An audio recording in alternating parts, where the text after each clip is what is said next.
Hello, everyone. Hope you're all doing well. What do you think? A Sunday surprise? Shall we have a chat? And let's see who's here. Ash is here. Says, hello, Meran. Good to see you. I'm really going through a lot of anxiety right now and have been for the entire day and have barely left my room. I think I have been ruminating all day. All right, I guess we can talk about that as well. Don't worry, we're all here together. Nothing is threatening you, and we can talk about it. And through knowledge, we try to bring that elusive psychological security that we all suffer from and has been in pursuit of it since thousands of years ago. And never forget, thoughts are the roots of all problems. But in fact, there are not that many problems that we can really be busy with it all day long throughout our life. But it does annoy us and takes our focus away from real life because it makes it believable and we start believing thoughts. But you got to remember, thoughts are not you, you're not thoughts. Brain is not you, you're not the brain. What you see in the screen of your head in the form of images, thoughts, or suggestions are not your doing. You're not causing those. You're not creating those. It is the brain that is using its apparatus and creates thoughts as it is its job to create thoughts. You, on the other hand, are supposed to let it be and not buy into it or be fooled by it or be distracted by it. Do not believe your thoughts. Let them do their thing. Let them do whatever it is they're doing. Don't pay attention to them. Pay attention to your life. That would be much better for you than focusing on things that are not true, have no actuality. They're just thoughts. Aman Gadapel says hello. Let's see. 19 India. My question is, what if I lose hope and confidence from overcoming of some condition when we get deeply affected by it and lose hope and nobody to help or support? Well, let me check this and I will be right with you.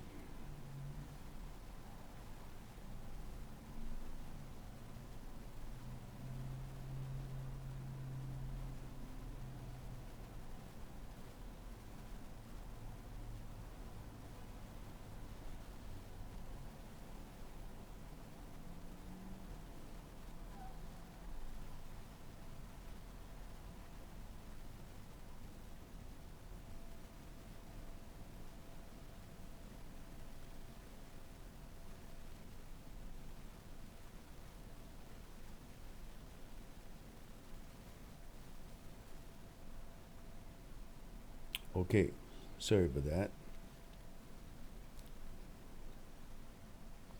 Let me turn this off. All right. So we have Aman says, hello, I'm 19 India. My question is, what if I lose hope and confidence from overcoming of some condition when we get deeply affected by it and lose hope and nobody to help or support too?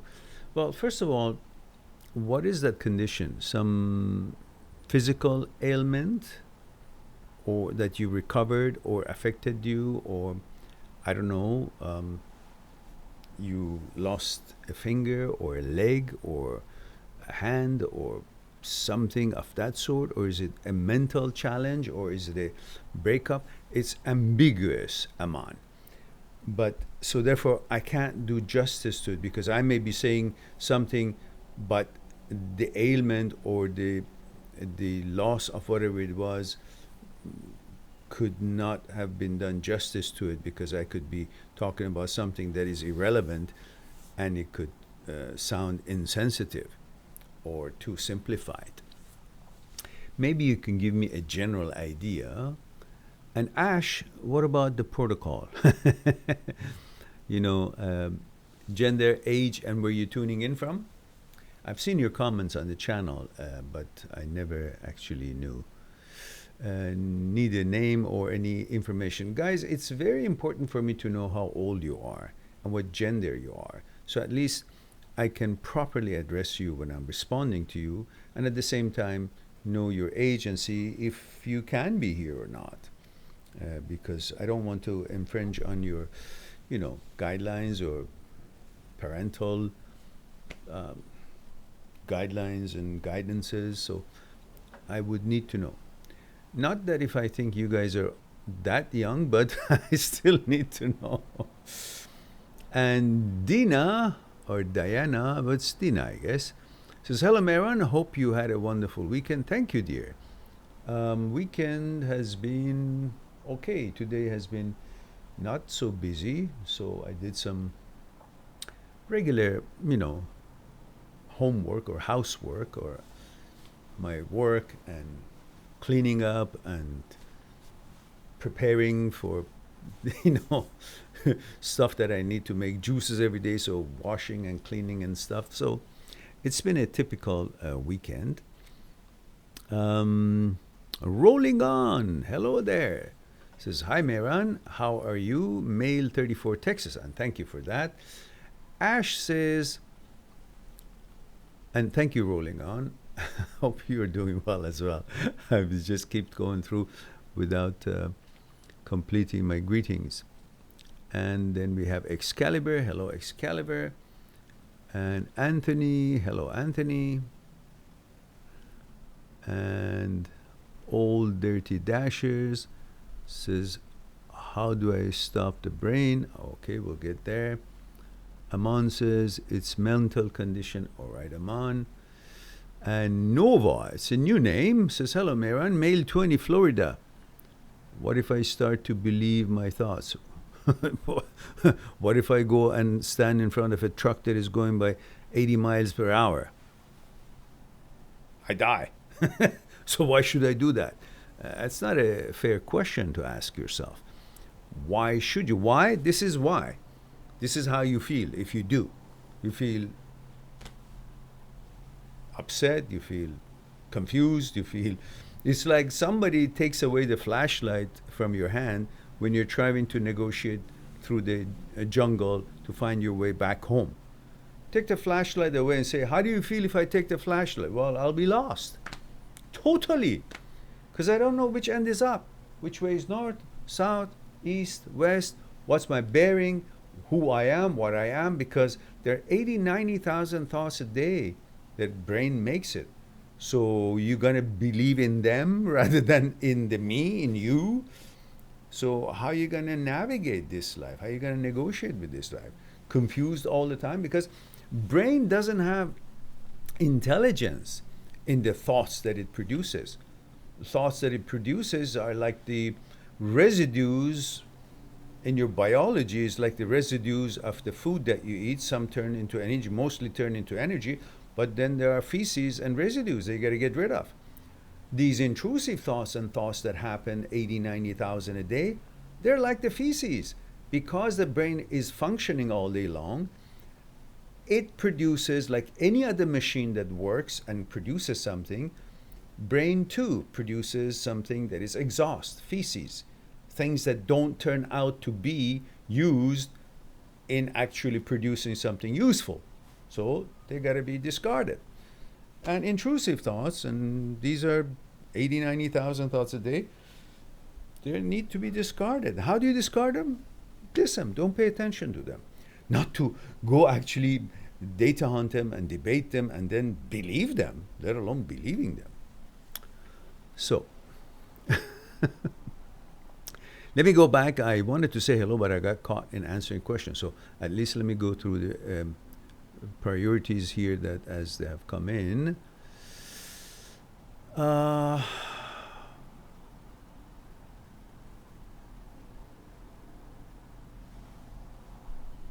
Ash says, oh, where's Ash? Ash says, my bad.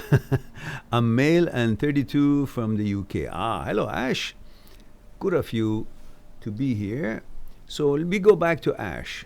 Ash says, where did Ash go?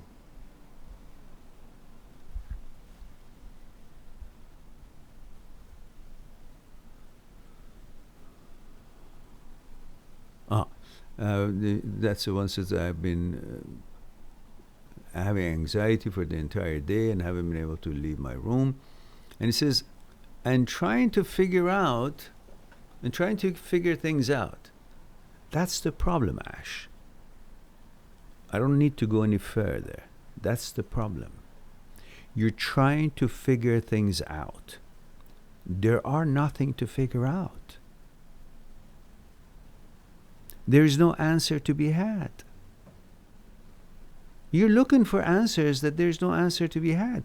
You want to get some kind of a proof of who you are, what you are. The proof is in the pudding. You are the pudding.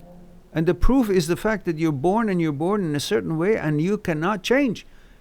However you knew yourself ever, that's how you are. And that's how you will be. And nothing can change that. As I've said many times before, you're not cow's milk. That you can be milk one day and through some temperature changes, whatnot, become sour milk, buttermilk, and then maybe in a while become yogurt, and then possibly, who knows, someday you become cheese. This is not like that. It's the chromosomes. You're born in a certain way, however gender you're born as, that's how it's going to be. You don't have to worry about changing. Nobody switches around. If that was the case, that people would have turned into something else, despite of how they've been created and they were born, well then why don't they turn back to something else or to the same thing that they turned from later on? I mean, if you can go from here to there, then also there can be changed to here. So when is it going to stop? Every 5 years, 10 years, 20 years, we're going to be changing gender?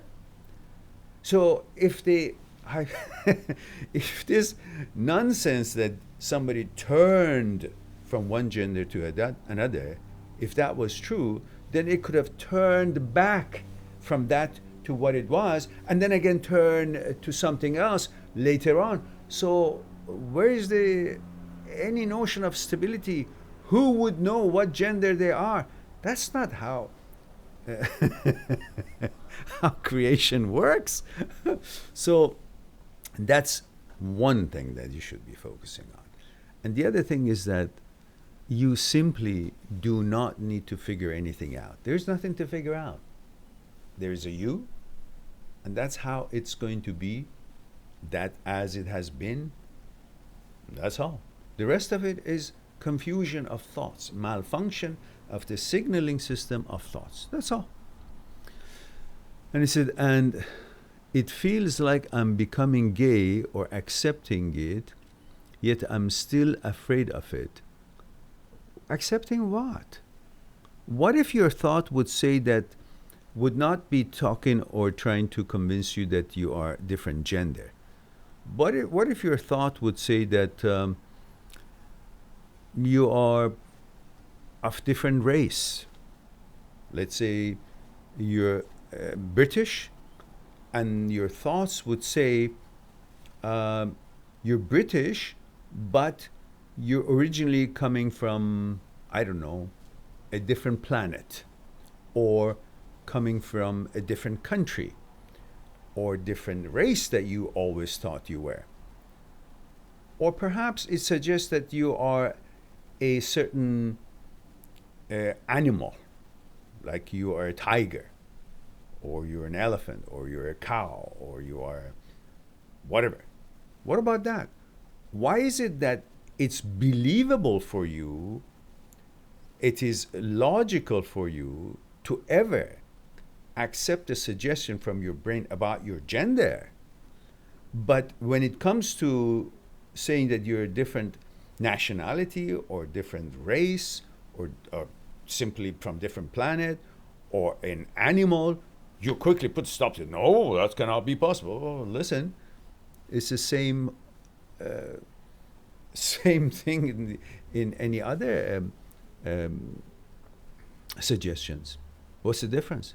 If you cannot be changed in your nationality, if you cannot be changed from, let's say, a certain shape of eyes that you have to a certain different shape of eyes, if you cannot be changed from the race you are to something else, these are all genetic, right?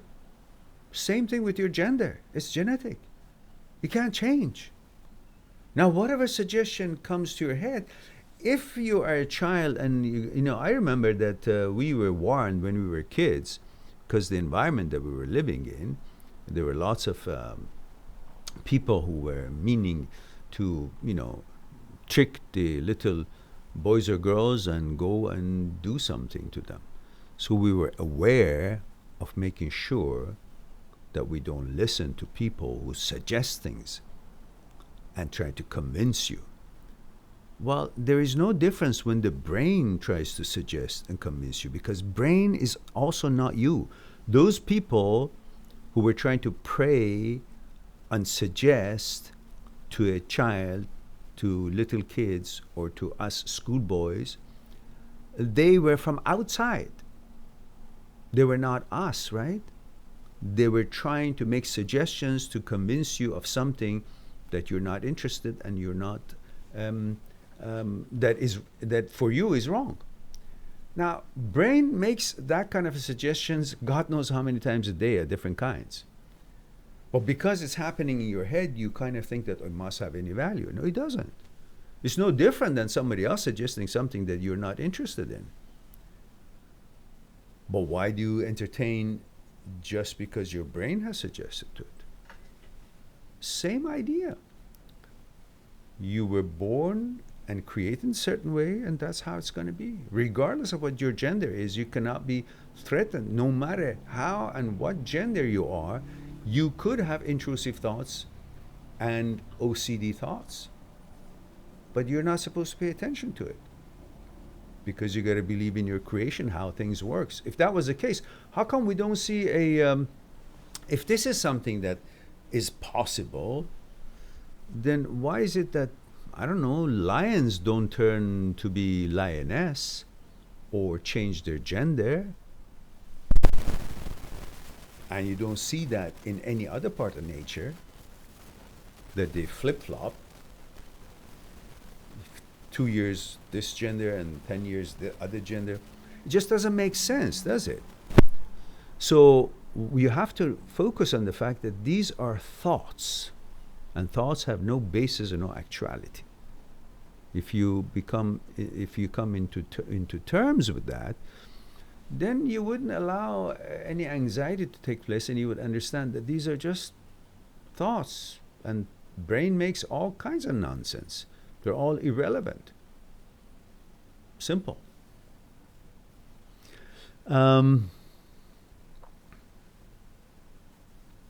he says, I also keep reviewing my sexual and romantic history. Don't. You need not to. You're not changing. You can't change. It's a suggestion. It's like somebody, like the kid who's going to school and somebody keeps following him, says, oh, hey, this and that. And as long as the kid is ignoring that, the kid is safe. So it doesn't turn into any action, because the kid is smart, doesn't believe the suggestion from somebody who's coming out there and trying to suggest things that is not of interest or proper for that little human being. Your brain is now doing the same kind of a thing, being intrusive. So you got to be careful of that.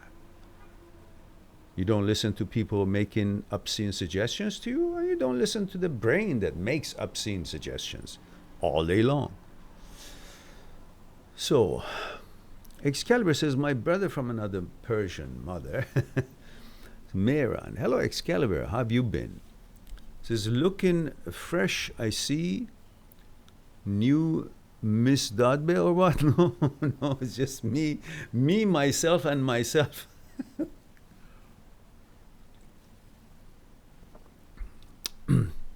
And he says, hope you're well there. Thank you very much. Hope all is well for you as well. All is well for you as well. And Anthony Gulen says, this man is a legend. I have said it once and I'll say it again. Open you. This is Male 26, Colorado. And thank you for that, Anthony, for that introduction. I'm beginning to believe it. So, what have I done that I'm a legend? And Old Dirty Dasher says, how do I stop the brain? Old Dirty Dasher, what about the protocol? There it is. So I'm 46, male, Southern California. All right. On that note, let me have a sip of my tea and we'll chat and relax.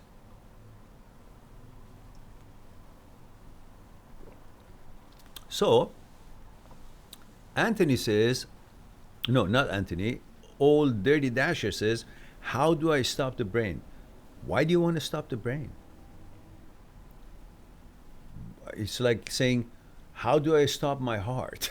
Why would I stop my heart? Heart has to beat as long as you're alive. And brain creates thoughts as long as you're alive. It's like a vineyard that is so big with different kind of wine and different kind of snakes and different kind of debris and different kind of maybe animal, because it's really big vineyard, lots of trees. Amongst there are also vineyards, so lots of good things and lots of weird things, lots of unwanted things. But you learn how to negotiate this maze, where the grapes are, which kind of grapes are, where the snakes are to avoid them, where the debris are, where the garbage is, and you simply learn how to walk toward your destination, avoiding the things that you want to avoid. You learn the whole environment, and then it's not a problem because you know where to go and what to avoid. Brain the same. It can be used for good stuff that you want to learn and accomplish and make contribution and calculate and plan and produce and design. And it can also do its own thing without you having anything to do with it. Creates all kind of nonsense and suggestive stuff and obscene things. And basically you got to learn what to avoid and what to ignore and what to focus on. That's all. Otherwise, you don't want to stop the brain. Why do you want to stop the brain? Brain is very powerful.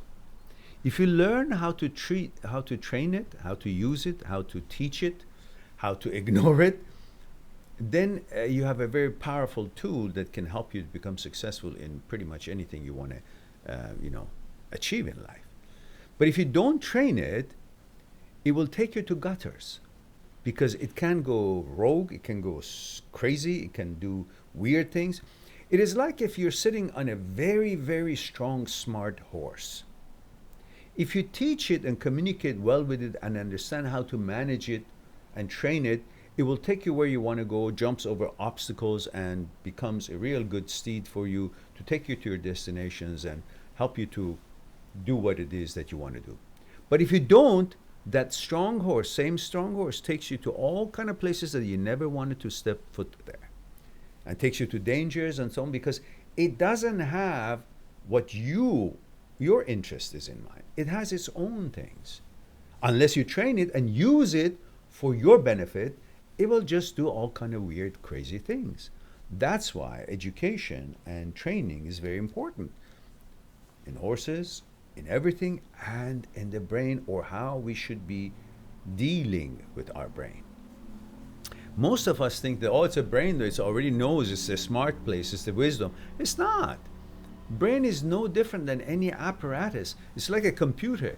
You got to put the right program in it, you got to tell it, stay away from this, stop here, stop that, don't do this, don't do that, and when it does, you ignore it, or you delete it. But in the case of the brain, you can't delete it pretty much. So what you do, you ignore it, like negotiating from here to there, and there are lots of different things between here and there, and you don't want to step on weird stuff, so you learn how to negotiate and jump over things and ignore them. That's how you do. And then after a while, your behavior shows the brain that, listen, I'm going to ignore you if you keep making these sort of thoughts. And then it learns that because you're not interested, you don't data hunt, you don't get engaged in any kind of a discussion with it, it starts showing less and less of those intrusive thoughts. And eventually it stops. And whenever it shows up, you know what to do. So you keep training it. It's an ongoing process.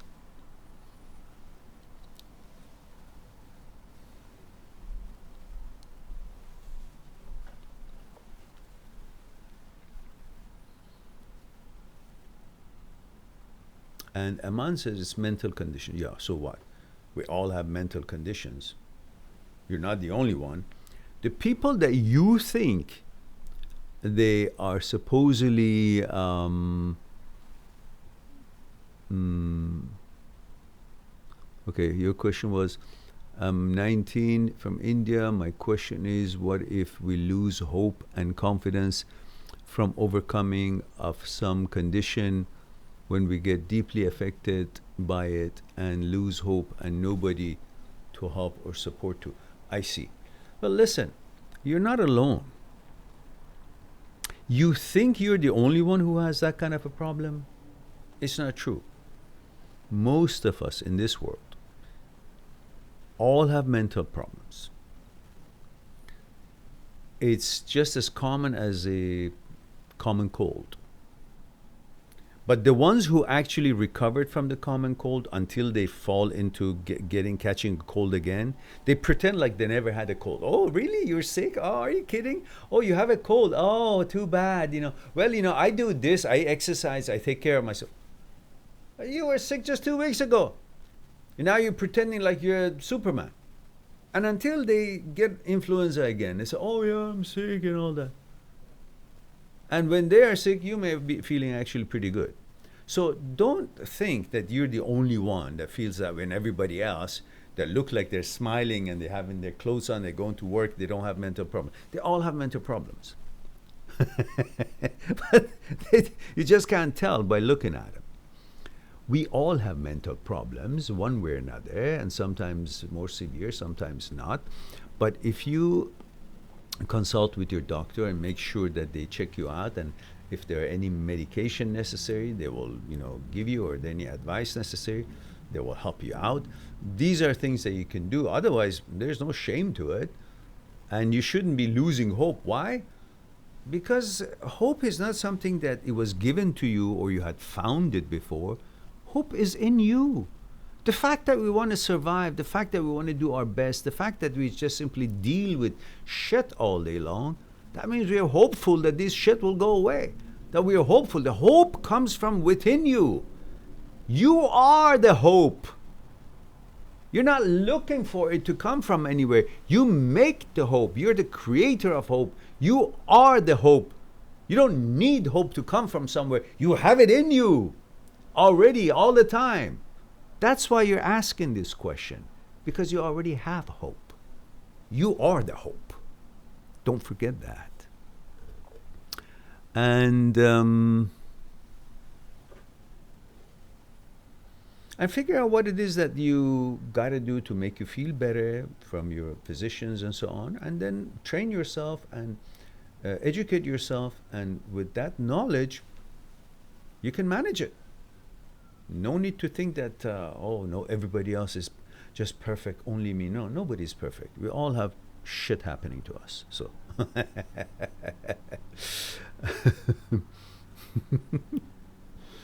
And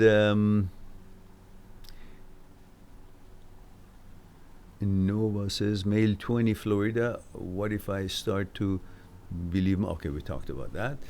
And Emmanuel says, hello, Miranda. Hello, Emmanuel. Male 28, Boston. Thank you for that. And Old Dirty Dasher says, okay, yeah, we got that. And Ashram says, it could be anxiety.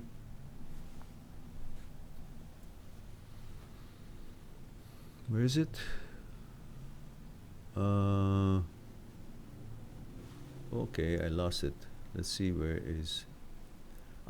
Ash says it could be anxiety fogging my rationale, but it feels like I have become gay but can't accept it. Yet there is a part of me that, okay, I think I discussed that with you. You can't become gay. You're either born gay or you're not. You're either born heterosexual or you're not. You can't switch around, as I mentioned. So I think I discussed that. So don't be confused. Stand your ground. Believe in yourself. Just don't be fooled. Don't be so simple. You're the boss of your apparatus called brain. Brain is not going to issue you what you are not. Because that same brain, there's an old story says that this person thought he was a cow.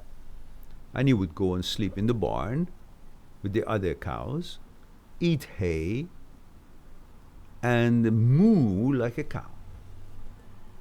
Everybody knew he wasn't a cow, but he believed thoughts, his brain's production.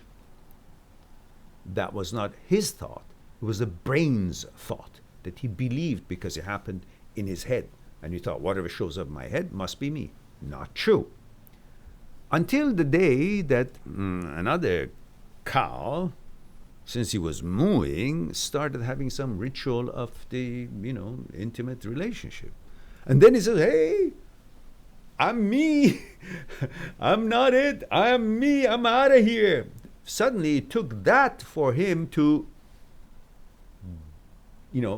have the coin drop and figure out that this is all bullshit. It's thought, it's imagination. So you, just as the brain can make you think you're a cow, it can make you think that you're milk, or you're, stove, or you're a sofa. Don't fall for it. And don't wait for that,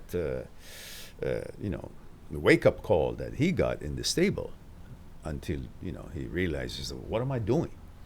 So, stand your ground and understand and educate yourself. But we have all kinds of people in this world and all kinds of lifestyles and all kinds of genders.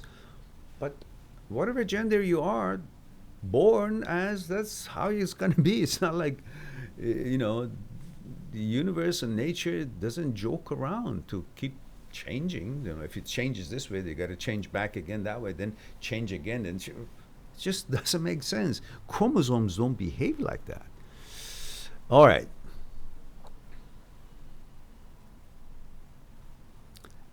Ash says, I had a spike in anxiety even typing it. Yeah, don't. Type it. Type it. Just have a piece of paper, write down, like I'm gay. So what? If you say it or think it, that doesn't matter. That doesn't become. Talk to your psychologist, psychotherapist who's a specialist in these things, and they can help you to realize, you're not supposed to be data hunting or analyzing or interpreting thoughts. Let them be. Don't pay attention to them.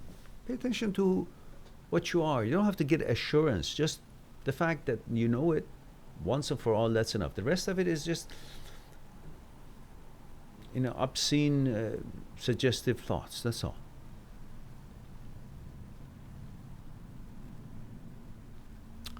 Nova says, I suffer from HOCD too. Yeah, there are millions and millions of people who suffer. I don't know if it's the 5G or 4G or the use of all these electromagnetic things that has been increased during the past many years, because or is it the information that is people's personal lifestyle is on display everywhere, on billboards, on TV programs, on internet, all images and all thoughts and discussions.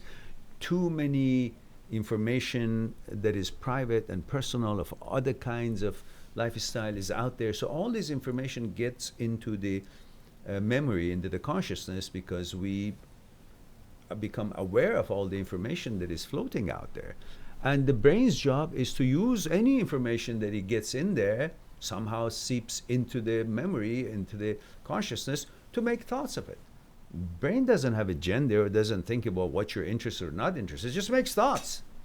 And your job is not to believe those thoughts. Simple. You choose what's useful, what's not useful, and you go on. Not to, oh, really, it showed up, so it must mean something. No, it means nothing. It doesn't mean anything. Don't even interpret it. Just go on with it. Go on with your own life.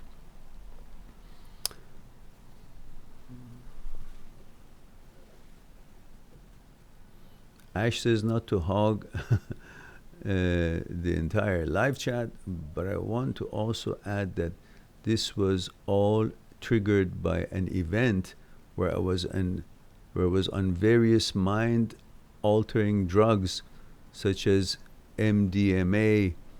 It wasn't a gradual process that I'm aware of. Then you know that your case is not just what everybody else's case is, which is just thoughts. It's also been induced by some drugs and stuff, which you say. I don't know what those drugs are, but so then you should be even, you should have less questions, because it should be more apparent to you. Okay, that's could be one of the reasons.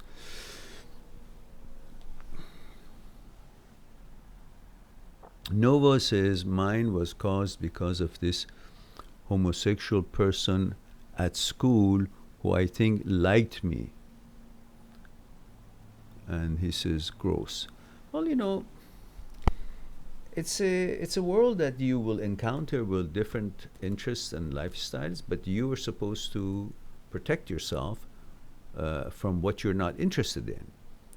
And simply express that and move on. And Ash says, yeah, for a while I worried that every male that I encountered was potentially gay, and that would be hit on. Not something I worried about before, when I could go to a gay bar and not even question. Yeah, well, when thought starts showing up, and because of the malfunction of the signaling system, the caudate nucleus doesn't automatically shut down the intrusive thoughts as its job is, and it's malfunctioning. So orbital prefrontal cortex keeps sending that suggestion or thought, because it doesn't get a answer back that, hey, I'm not interested, and then caudate nucleus shuts out the connection, says, these are intrusive thoughts, stop this. When it doesn't do it, so prefrontal cortex keeps sending, it says, I have no answer, anybody gonna answer me? Then amygdala and thalamus says, well, caudate nucleus, fuck man, what are you doing? Why don't you shut it up? He says, well, I'm malfunctioning. It's electrical system, the brain. I don't know what to do. I can't get it shift into shut this process of suggestions of these sort of thoughts. So they say, okay, what do we do? So they can't respond. They can't get the response back to frontal cortex, and frontal cortex thinks that he's being ignored, so keeps sending the same thoughts. In the process, you say, oh, these thoughts are showing all the time, so it must mean something. No, it's showing up because there's a malfunction there's a glitch in the signaling system, can't be shut down. That's all. So what you need to do is by your behavior, since it cannot automatically at the moment not working to shut it down, by your behavior of not paying attention to these thoughts, recognizing them for what they are, calling them for what they are, intrusive thoughts. These are OCD, it's not me. This is HOCD, it's not me. This is thought, it's not me. I'm not thoughts, thought is not me. I'm not the brain, brain is not me. So you recognize that this is an intrusive thoughts, call it for what it is, and don't fuss with it. Just recognize and move on. It's like you walk in somewhere and say, oh, that's something I don't want to step on, move on. Not that, oh, something I want to step on, but let's see what it is. How does it smell? How is it? You're fussing with it. Then you create more and more of a focus on it. And then it becomes part of something that you start doing what you said. You think that everybody is, somehow is going to hit on you or whatnot, which is not true, right? It's just a thought. So ignore thoughts and go on until the behavior that you show towards the suggestion thoughts that show up, it shows and delivers that signal back to frontal cortex that, hey, listen, there's no interest. Nobody's buying these sort of thoughts here. So simmer down. And because your response is ignoring it and dissing it, it kind of realizes, oh, nobody's playing this, nobody's answering to this, so maybe I should be polite because it's not appropriate in this environment. It's not wanted. It's not interesting to them. So it gets the signal eventually and simmers down. And if it eventually, through neuroplasticity, you rewire your brain and caudate nucleus starts working after a while. And in the meantime, the intrusive thoughts slow down because nobody plays with them. You ignore them. And therefore, naturally, they kind of dissipate. And if they show up again, you know what to do. And eventually they stop. And they could come back again, but you know what to do. You've already experienced what they are. So it's part of the human being. Look, 94% of the human beings on this earth have intrusive thoughts. It's not like there's something specifically wrong with you. Almost everybody has it. The other 6% either lying or they haven't noticed it yet. They will. So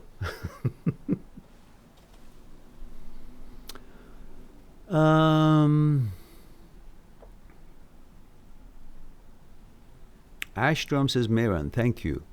Do you believe that people with OCD are particularly creative compared to the average person? Is that where our imagination comes from? I believe there is absolutely. It is an overactive, capable brain, very creative, and these are mostly people who actually are inventors. They come up with ideas and products and inventions that didn't exist because the imagination is so strong that they could actually create that. One of those people who has a strong imagination is me. And I have invented many products. But in a different echelon, Nikola Tesla, the world famous inventor of all times, he had an amazing difficulties with all these kind of intrusive thoughts and headaches and manic kind of behavior sometimes as far as these signals and so on. And this is over imaginative, very powerful brains these people have, and their imagination is second to none. That's why they can create things that it wasn't imaginable. Look, there is a concept called a neural ensemble. A neural ensemble is something that needs a precise precision between the neurons in the brain to be able to synchronize themselves to create something that is naturally impossible. For example, if you want to imagine, right now, do it with me. We did that once here in one of my live streams. You do it all right now. If you imagine a lion with the head of a duck, or an elephant with the head of a giraffe. These are called, these need a special arrangement because it doesn't exist in nature. It needs a special arrangement to create something that has not been seen before. It has not been done. It doesn't exist. And it's called neural ensemble because certain type of neurons should line up in a certain way, and another kind of neurons should line up in the same way, synchronized at the same moment to create both pictures. So you can imagine a horse with the head of a lion. You see, you can imagine it, right? But it's not normal. But that neural ensemble can create something that has no existence, no reality and actuality to it. In the same way, it can create an imagination, thought, suggestion, or images of you interested in something or doing something that is not your interest at all, and it has no actuality to it, but through neural ensemble, it can create that. Just as it can create weird things, it can create these sort of things as well, which is weird to you.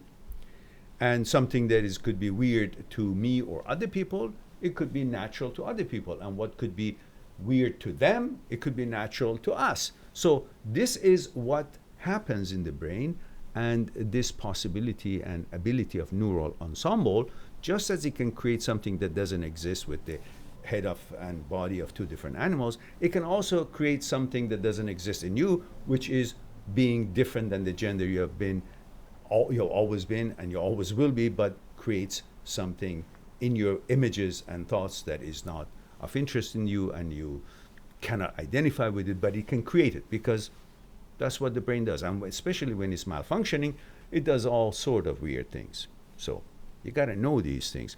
Well, I have this information in the playlist that is called Intrusive Transient OCD, HOCD Negative Thoughts, or Intrusive OCD, HOCD Short Videos. And I said, as I said before, it's not really that short, but those are very important videos, this second playlist, because it focuses on thought not to be played with, not to be paid attention to, rather than data hunting and reasons why you could see some interest in this and so on and so forth. We have these two playlists that in detail have explained this whole process and can be helpful. Plus, having gotten help from scientists, presentations such as Dr. Schwartz, explaining an experiment done by Dr. Grable and her student at MIT, how obsession leads to compulsion, and then leads to dopamine, and then after a while the compulsion is not doing because the obsession is doing because to get the dopamine, they get addicted to dopamine because they feel good, dopamine is secreted, and then after a while keep doing this, they no longer are doing it for dopamine, they're doing it because it becomes their habit. Once it becomes a habit, it becomes more difficult to get rid of it. And that's why the sooner you realize these are thoughts and don't give in to them, don't believe in them, don't data hunt them, don't engage with them, and just move on and pass by and focus on your life until your behavior shows the brain what you're not interested in, when there is a malfunction in the signaling system, then I forgot the train of my thoughts. So when you and then it becomes habit, and then it becomes more. That's why I want you guys to get to know about this whole process of obsession, compulsion, dopamine, and the habit, so you will sooner learn how to deal with it without buying into the nonsense. All right.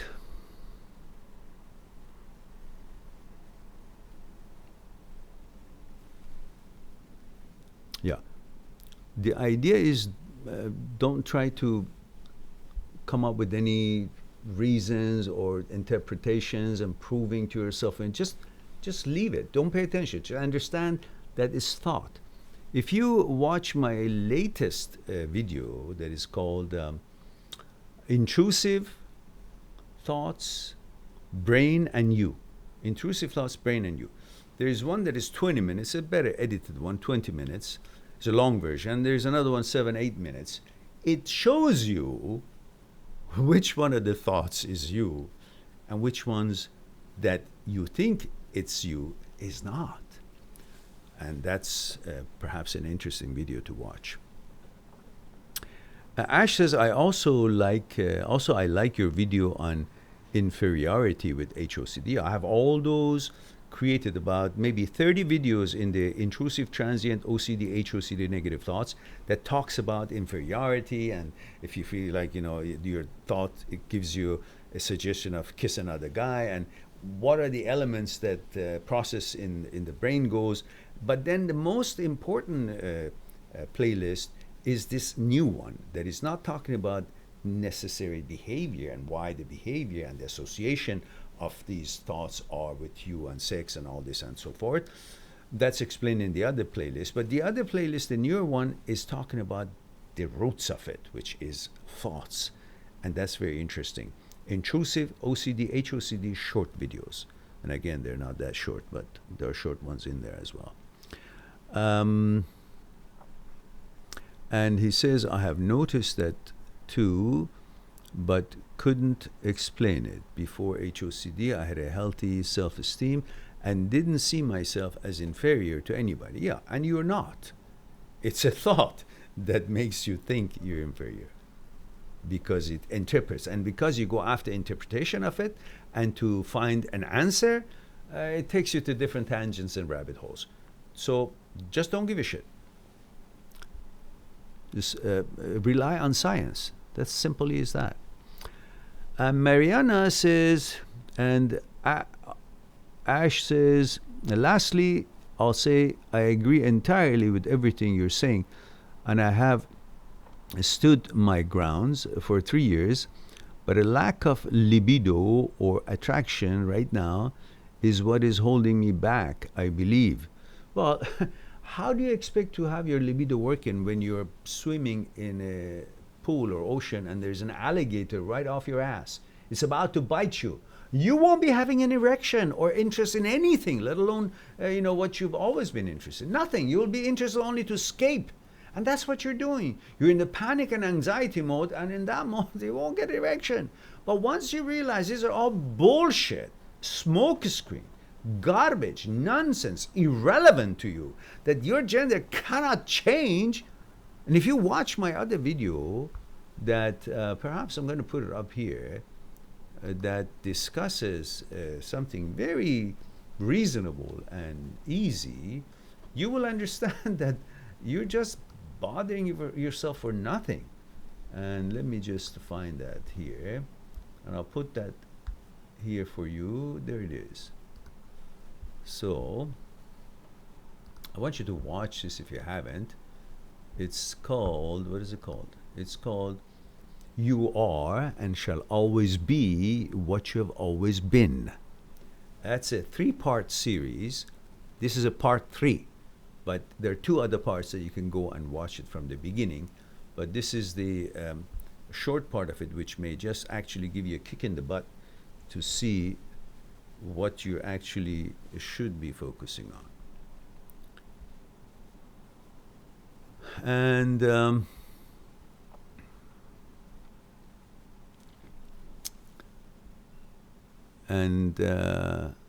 Ash says, "You're a genius, sir. I ask so many questions, partly because I have OCD." Yeah, I know. But also because I enjoy your methodical breakdown of the mind. Oh, I'm delighted. I'm delighted. And Emmanuel says, "You missed my questions." Yes, I know. I missed lots of questions. Now I'm going back because I needed to answer Ash, because everyone is important to me here, especially the ones who are suffering from OCD and HOCD. And I like to be able to help you to get your balance back and enjoy your life. Because remember, don't let your brain become your reality. Now that reminds me of another video that I should put up here for you guys. It's a short video, and it's called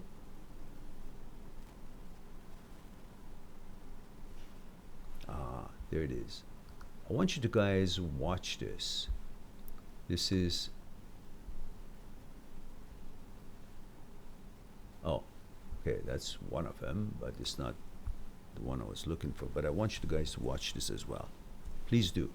And the last one that I want to put up here before I get back to your questions is this.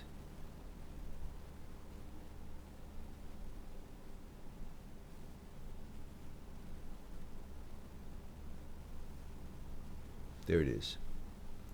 This is also very short, only 2 minutes or so, but very useful for you to know. Don't allow something, a thought, create your realities, because thought has no existence. How could it create your reality? It can't become actuality by itself, and it wants to create a reality and actuality in your life. So don't be fooled. Now let's go back to where was I? Where did you start, Ash? All right.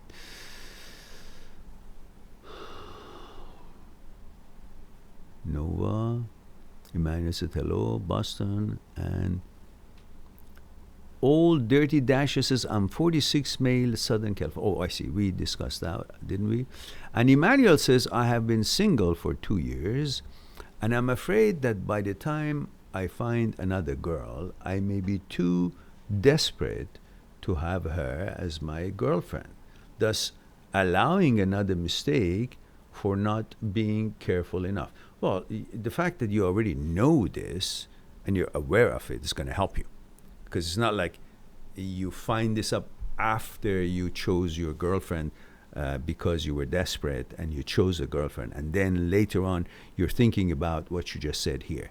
You're doing this thought, you're aware and alert about it way beforehand, which is very good and very thoughtful of you to take care of yourself. Stand your ground and be aware of the possibilities of, mistakes. Just like anything else, OCD, HOCD, or any kind of OCD, or finding a girlfriend and not being aware of your mental state, so your choices and selections would not be really genuinely what you would have liked it, and you'd be under the pressure. But don't give in. Stand your ground. Doesn't matter what seems like, it seems like, no, it's not. It's either the right choice or not choice. Of course, it's different example here, but I just wanted to hit two birds in one stone.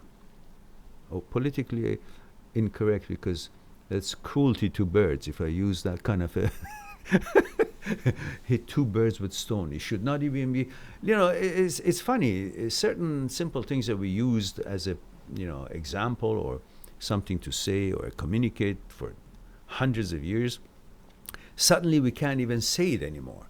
So it's going to be difficult to communicate, because everything you say is going to be, offensive to this, offensive to that, but it's words. You really don't mean it. You just want to communicate. You don't mean to go actually hit two birds with one stone. And if you could, you would be, a better sharpshooter than, what's his name? Robin Hood. So, all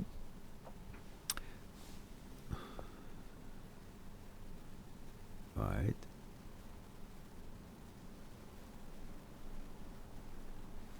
And also one other thing, Emmanuel, is that you can't expect to be choosing someone that there would be no mistake in it. Nobody is perfect, and your choices will not be perfect. There's always going to, why? Because our consciousness is dynamically changing. Even at the time that you chose someone, and you guys were perfectly mirror each other, compatible perfectly, but you each are evolving, and then separation, conflicts, and divisions will be created if it wasn't then, which it was. It's impossible for two people to be perfectly synchronized. You may become synchronized by living together and learning and observing and complying and trying to become compatible and synchronized, but it's not like if you choose it right, then it will be always the right relationship. No, many people choose it right. Everybody who chooses a relationship, they think it's the right choice. Otherwise, they wouldn't choose it. So, but it goes wrong, doesn't it?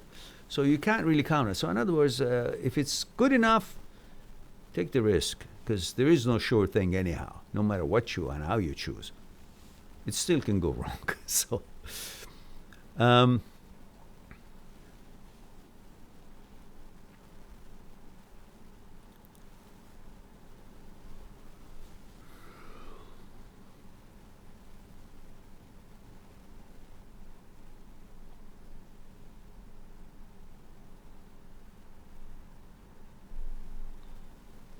right, Nova talks about, I think about HOCD thought every day. It's affecting my school work and I can't fully focus. Yeah, the key is don't entertain it and don't data hunt it. Don't try to figure out what it is. It's just irrelevant to you. It's obscene thoughts to you. These thoughts to other people, to some other people who have a different gender, it's not obscene, but to you is. But the point is this: intrusive thoughts are always opposite of what you are. So if you're hit by a certain thought that annoys you, you can be damn sure that you're opposite of what the thought that showed up, which means you're being hit with HOCD, homosexual thoughts. That means you're heterosexual, Because if you were homosexual, then homosexual thoughts would not hit you. It would be hitting you with heterosexual thoughts. That's how the negative thought works. That's how OCD and HOCD works. It's a negative thought. It's opposite of what you are. So even if you didn't know anything about what your sexuality is, like if you were born and raised in an island that nobody else existed, if such thoughts of HOCD would hit you, you would know you're heterosexual. That's how you would know. So if you're being hit with a if you're being hit with a homosexual thoughts, well, hallelujah, you already know that you're a die-hard heterosexual. That's why you're hit with that. Otherwise, you wouldn't be having homosexual thoughts or images show up. That's how it works.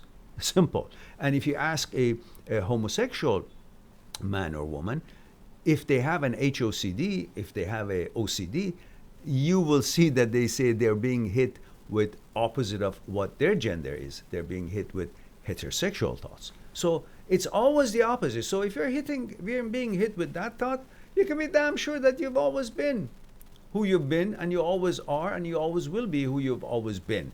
There's no change. And this just double certainly makes you realize, if you didn't know what sexuality you are, it just tells you you're heterosexual because you're being hit with the homosexual thoughts. That's how this whole malfunction of the brain works for anybody. Whatever gender you are, you're going to be hit with the opposite of what you are. Something that you're not is going to hit you. And that's why you can be damn sure that you are what you've always been. No change. It's just a thought. That's all. All right. We have Mariana says, female, 28, Mexico. Hello, Mariana. ¿Cómo está? I still don't know if I should say ¿Cómo está ella? Or ¿Cómo está? I remember my South American friends in school, I'd hear them say ¿Cómo está? But maybe there was a Y at the end, but then I thought, I heard that's Italian then. So, maybe somebody can teach me. It says, hello, Mehran, we need you. Says, we need you're not your thoughts. Your thoughts are not you. T-shirt. Yeah, actually, we do. But damn it, guys, nobody has bought my merch anyhow. Nobody's supporting the channel. What the heck? So what's the use of putting that? Yeah, but I think I should put that on. If you guys buy it, the channel is making no money. We're going to be disappearing, probably. Lack of funds. Nobody knows us. I don't know. They look at us. There are 14 of us here. And out of 14, only 11 like us. 3 don't. Check that out. And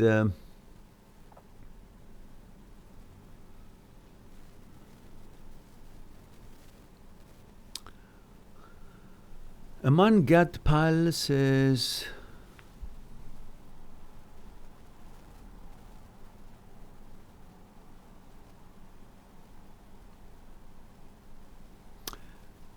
alienated says, my main problem is missing my 7-year-old son on visitations, not so much her anymore. Yes.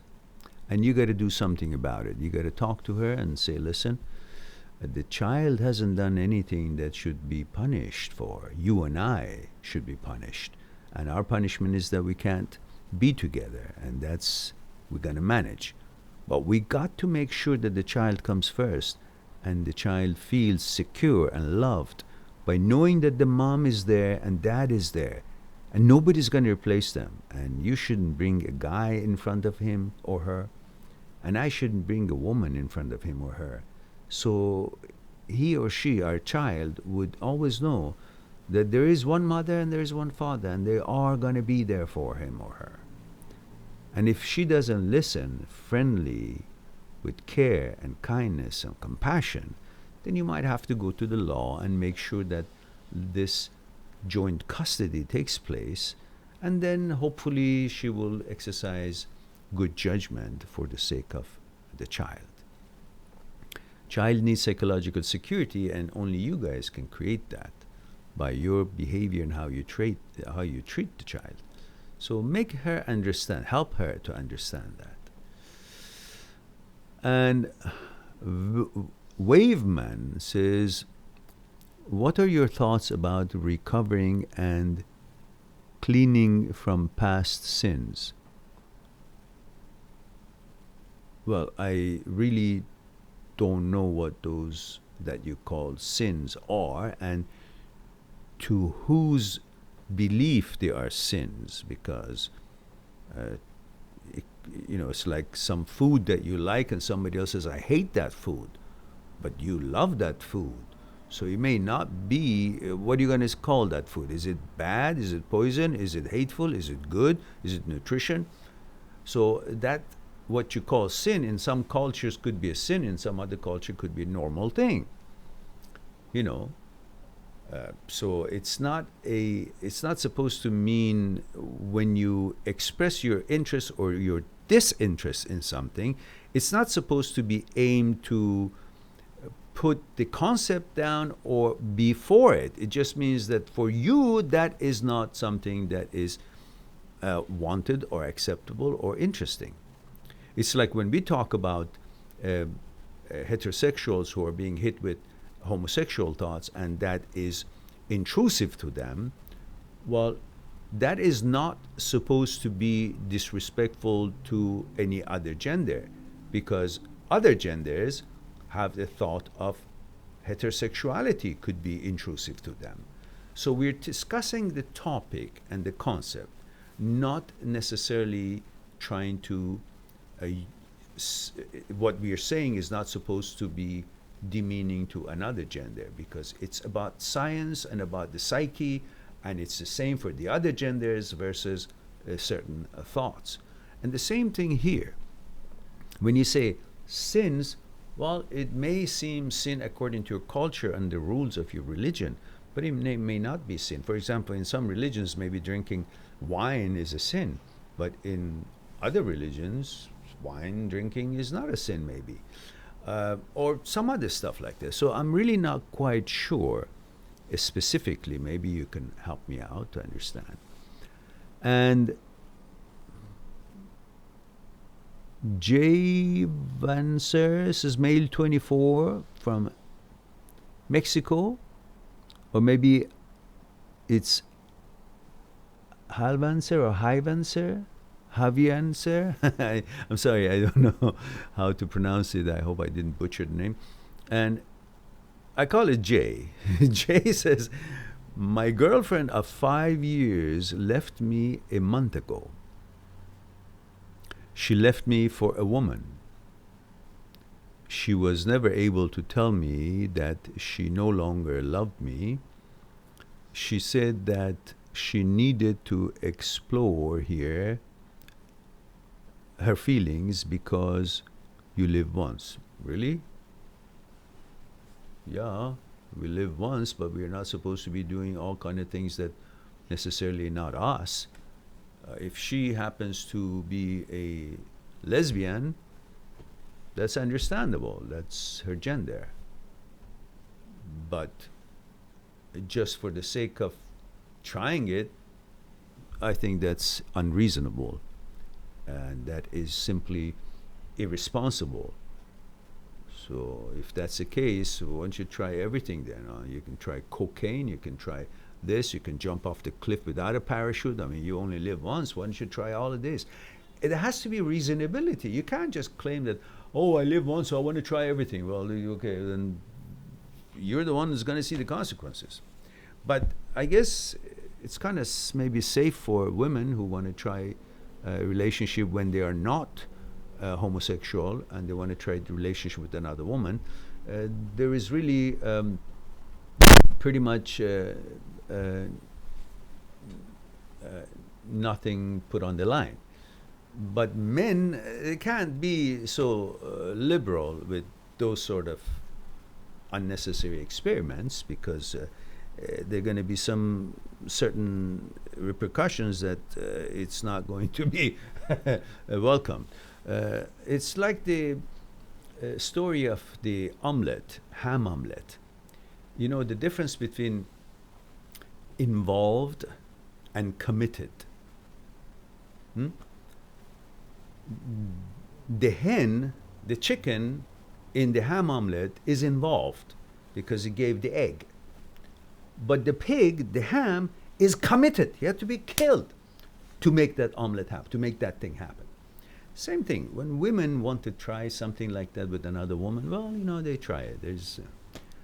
But if men were supposed to try just anything and try that what they are not, a gender that they're not, then it's going to be some kind of a thing that is, requires commitment to a level that is not acceptable, because it's not like just like the women just, whatever. You understand what I'm trying to say. All right. So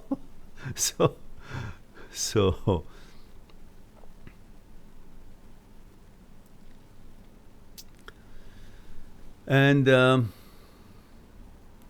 Jay says, it has been very difficult for me to move on, even though she cheated on me.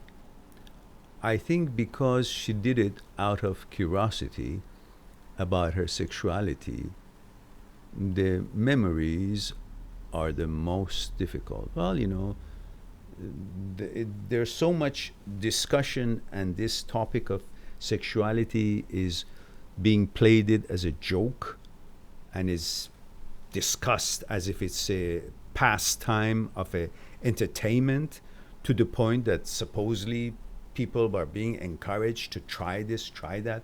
There's no need to try that. You know your own sexuality. You know how you were put together and created and born, and that's your gender. So respect it. Whatever it is. You're homosexual, respect it. Live your life in full and enjoy and be productive and help the society and the world as a whole to become a better place. And if you're born heterosexual, well, then respect it and live your life as how you've been created and put together, and accomplish your task that you're here, for what you're here, your mission here, and fulfill your dreams and accomplish your whatever it is you are here to accomplish. But it's not supposed to be a joke and entertainment to try this sexuality, try that sexuality. That's nonsense, irresponsible, and garbage.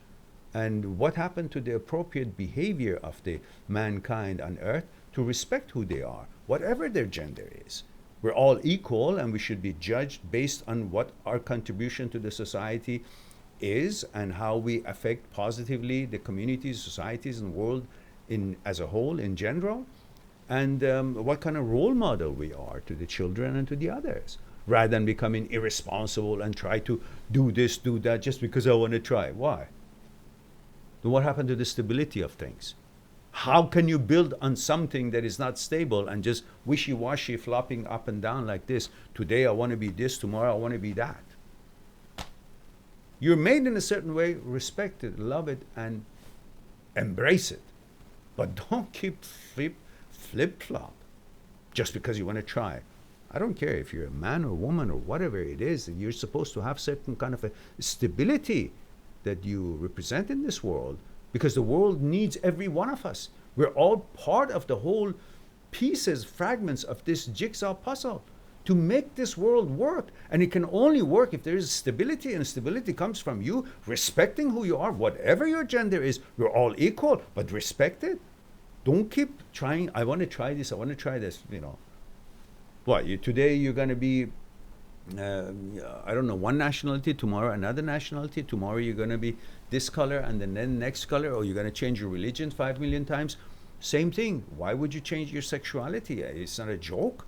Just because it's a topic of discussion, it's not supposed to be confusing. It's supposed to be something very clear for everybody as it is, as how they've been put together and created. And you're not supposed to consider it as something that is being played with in the media and television and so on. Maybe there is a plan to confuse the young people of their sexuality, and that's why they constantly bring that as a topic of discussion. What discussion? Let it be whoever, however we are created and born. We live our lives as the gender that we have been born, and that's the end of it. Let us all cooperate and make this world work, rather than bring instability and oscillation and suggestions that is unwanted or undesirable to different people and different things. Anyhow, that's what I have to say about that. Okay.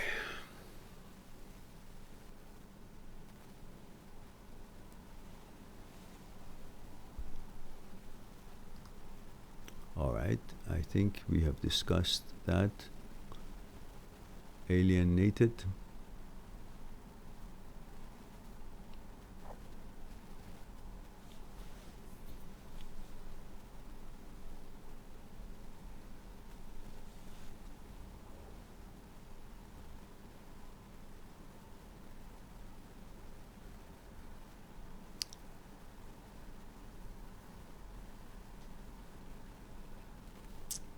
All right.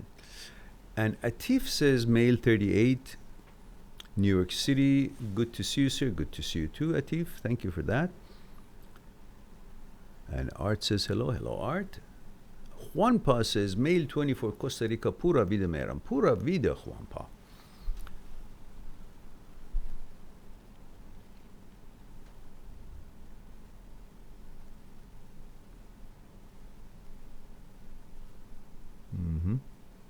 Juanpa says, Marin, I like a girl, 22, who seems to want a formal relationship with me. Aha, that's interesting. But I'm not sure what I want a relationship because I really like being single. No, come on. You can be single when you get old. Right now, she wants a formal relationship, go give it to her. And be formal with her and love her and take care of her and enjoy the relationship and the romance. It's beautiful. This is the time you got to experience that. When you're young, don't be so stuck up. What do you think? You're lining up for us, men? Yeah, we line up for girls all the time. If one girl, there's 100 guys waiting around their turn to see if it didn't work out. They go and invite her for coffee. But the girls are not really lining up for us in a way. So if a girl really likes you and she's nice, you guys hit it off and can bond on consciousness level, go ahead, experience it. If it works out, great. If it doesn't work out, well, okay, then you guys go on your merry ways and separate and figure out, some other relationships that you will encounter in your life. Maybe a few months later, you meet another girl and then you'll see how that works out. So don't just wait for a perfect one to show up. There'll never be a perfect one. Because there's always going to be something that is not going to be 100% because you cannot be 100% compatible with someone. The conflicts and divisions has to be there because you're two different people. There has to be some differences. So what is it that you're waiting for? What do you want? If she's got most of the stuff that you want, good enough. And then if it didn't work out, then okay. Something else.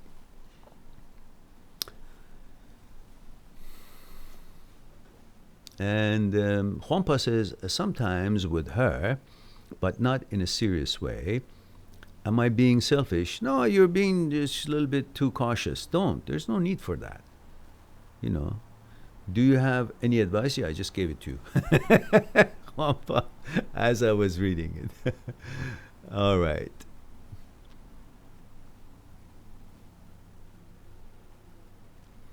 Ash says, I have a suggestion if you don't mind, Mehran. We love your content, but if you maybe had a whiteboard or something of that kind, you could also draw diagrams along with your explanation. It's going to be very time consuming if you do that. Because imagine if I'm trying to talk slower than I do. That'll be like 3-4 hours and people won't even, look, I'm talking fast enough and today's people don't have much of an attention span. My videos proves that. My videos are usually long, 15, 20, 30, 40 minutes in the past. Now trying to cut them by 10, 12 minutes. But still they don't get to see all of it. Only the short ones have more chance. Or the ones who somehow are addressing something that happens to be of interest to people. So people are not really that interested to learn things. They just want injection of some kind of there, you'll be fine. Oh, you can text this and get your girl back. Or you can get your ex back. Or all kind of things that it just plays with their heads, but it's not really reality and actuality. It's not really functional. It's not really reasonable. People are asking to be fooled. Our channel is not about that. It's about proper information based on methodical thinking and facts and experiences and proven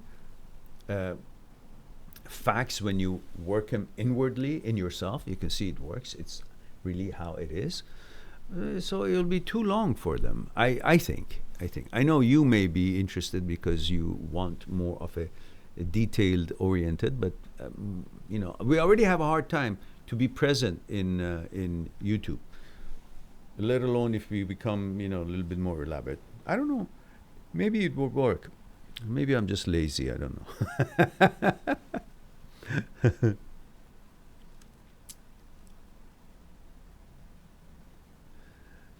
Ash says, don't want to be a smart ass. It's just that some people plan. No, you're not smart ass. I appreciate that. I appreciate your suggestion. Not at all. It's all good.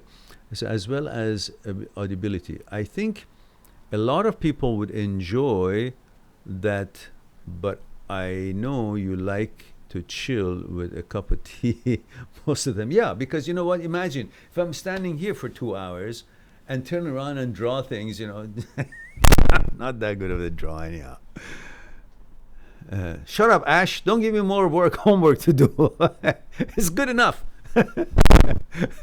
People have a hard time finding my channel, let alone, first let's see how we can promote it so they can find the channel. Then if you have the viewers, then okay, I'll take your advice under consideration. And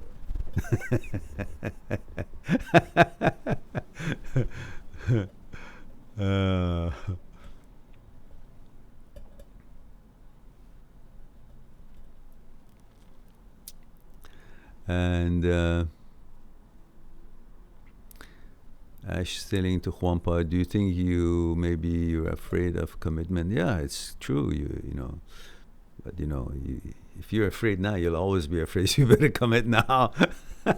It's all right. You eventually have to do it anyhow. And Ash says, I've been through this before as well. I liked the girl, but didn't want to fully commit to begin with. Stemmed from insecurity. Just go for it. You guys gonna get old eventually, and then you're gonna turn around and kick yourself that, why I didn't go out with that girl. I mean, I wish she was here now. Time has passed. Your chance gone. So if she accepts your invitation for tea, go for it.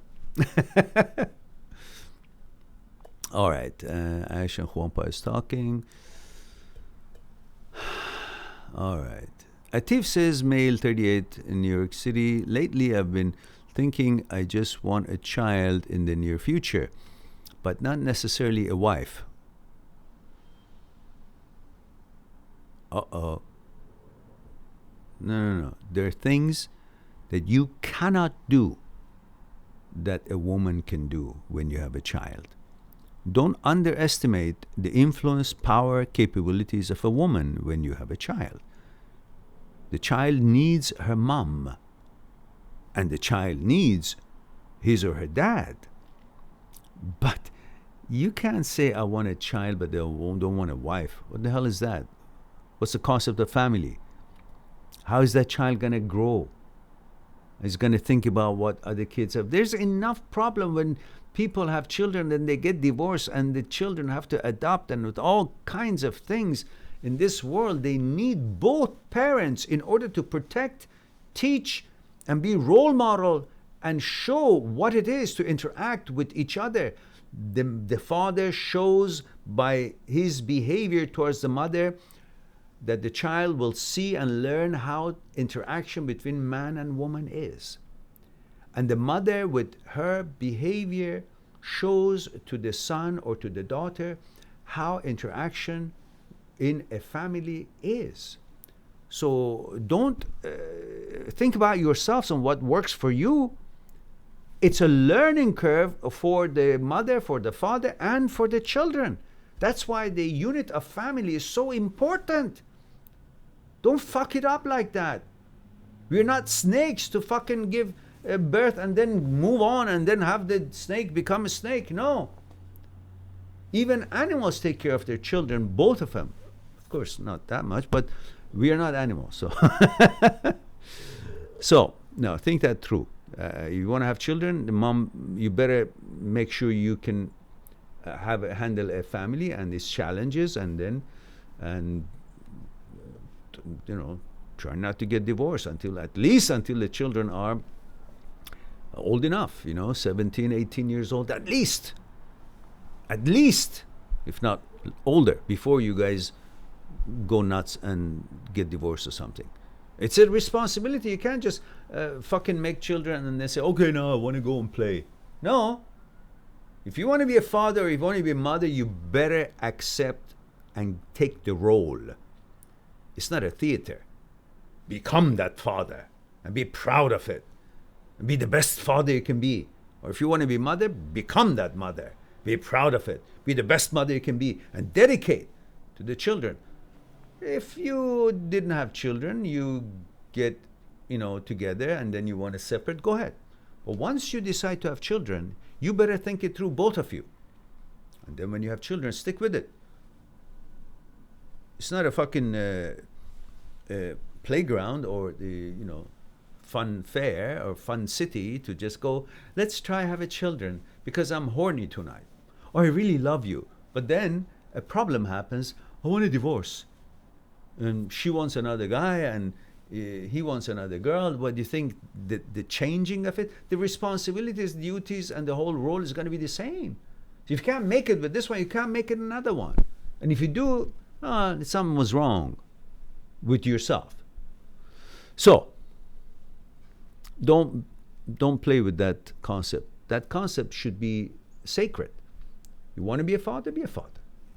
And make sure you take care of the mother. You want to be a mother, and make sure you take care of the father and each other and the children. That's what has made this earth work. Some stability. Can you guys get it to your heads? We need a bit of stability in this world. Everything is so fucked up. So don't take that away from the children at that early on age.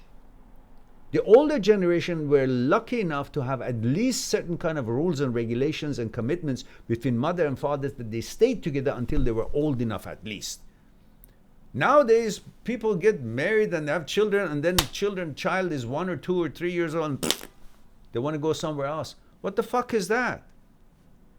The child doesn't even get a complete education of what family unit's supposed to look like and what the interaction between man and woman is in a family setting and all that. That's not correct. It's totally unacceptable. Don't get me pissed off now. Let me have some tea.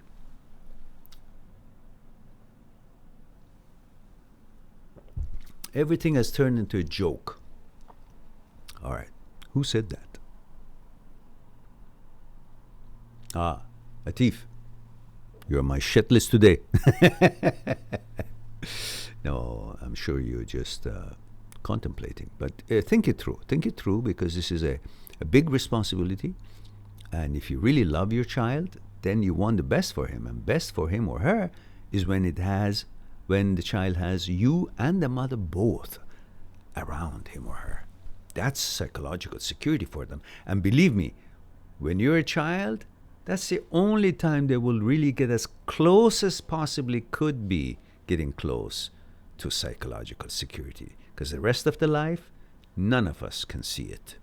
So let the child see it at least while he or she is growing up to a certain age.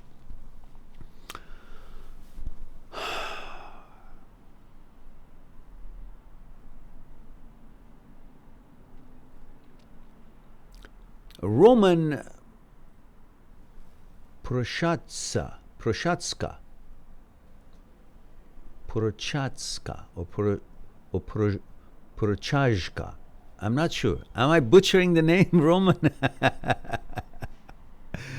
Long videos are cool, Roman says, because your mind needs a time to get things inside the head. All right, Roman. And Roman, what about gender, age, and where you're tuning in from? Help us out. It's the first time you're here, I believe, right? Orni Chakraborty says, Mehran, I realize that HOCD is all about anxiety. When we see the gender, we start fearing.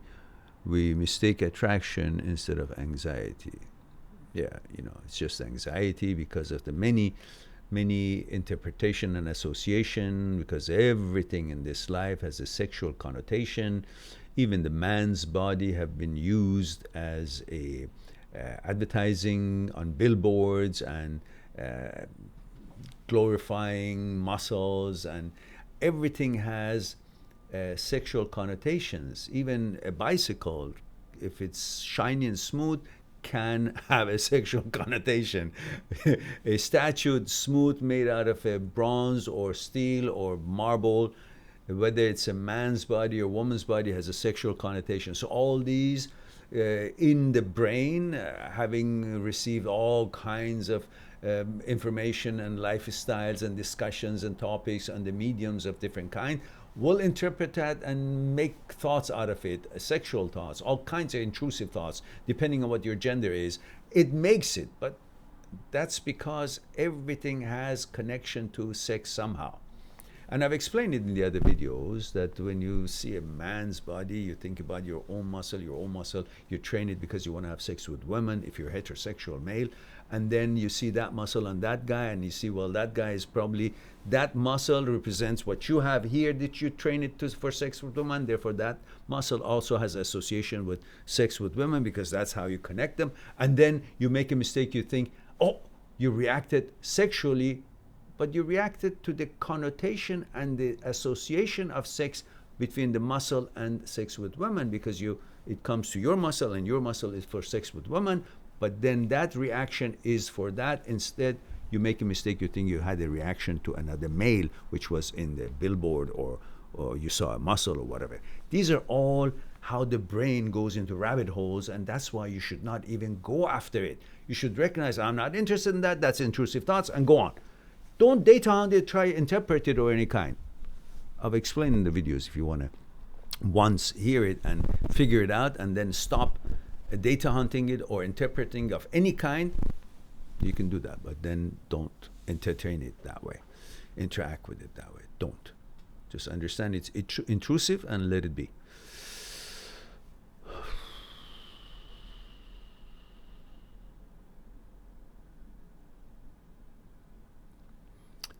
Orny says, I have had HOCD for 7 months. I'm kind of fine now, but still get anxiety when I see the same gender. I know that is not attraction.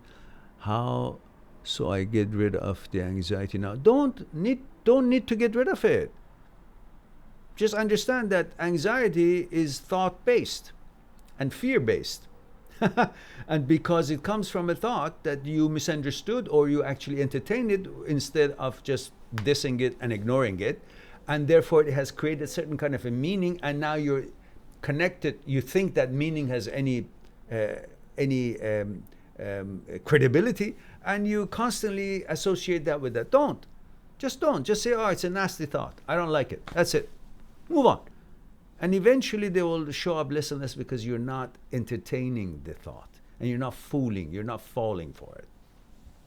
Simple. You don't have to get rid of a thought. Thought is part of life. Thought is part of the function of the brain. This brain's job is to make thoughts. You're not supposed to stop it from making thoughts. You're supposed to recognize that these thoughts, I'm not interested, that's it. It can make all kinds of thoughts. Because it can make all kinds of thoughts that I explained, the neural ensemble and everything else, that things that are not even have any reality to them ever, but the brain can make it, so it can also make sexual images and thoughts contrary to what you're interested or you're all about at all. But it does. So you're supposed to be the boss of all the apparatus of your body, and say, okay, that I'm not interested. I don't pay attention to it. Not that, oh, really? You thought your brain brought this up, so I must really figure out it must mean something. No, the brain is your subordinate. The brain is not your boss. The brain doesn't have a mandate. The brain is not your role model. The brain is your follower, is your subordinate, is your employee. The brain is an apparatus that sometimes you use it to make something that you're interested to make, design, learn something, produce something, calculate something, achieve something, accomplish something. And other times that you're not using the brain's apparatus, the brain itself is using its own apparatus to create thoughts, because that's what it does. But your problem is that everything that it makes you think it belongs or pertains to you. It doesn't. You have to understand that. Watch that other video that I have made. You must watch this video and you will understand what I am saying. Yeah, I think that would be the shortest version I'm going to put in here. And you can choose the long version. The long version is 20 minutes. Short version is 7 minutes. But I prefer you watch the long version, but here it is. I know that, not everybody is interested into really getting down to the nitty-gritties, so therefore it is. LBG says, would a man that threatens to hit me change? Would you please tell me about your age, gender, and where you're tuning in from? I'd be grateful, so we can at least have a little bit of idea who you are, what kind of language I should use, what age you are, what's your gender, so what's appropriate, the way I can tailor the response. I'd be grateful. I'll be back to you as soon as I have that.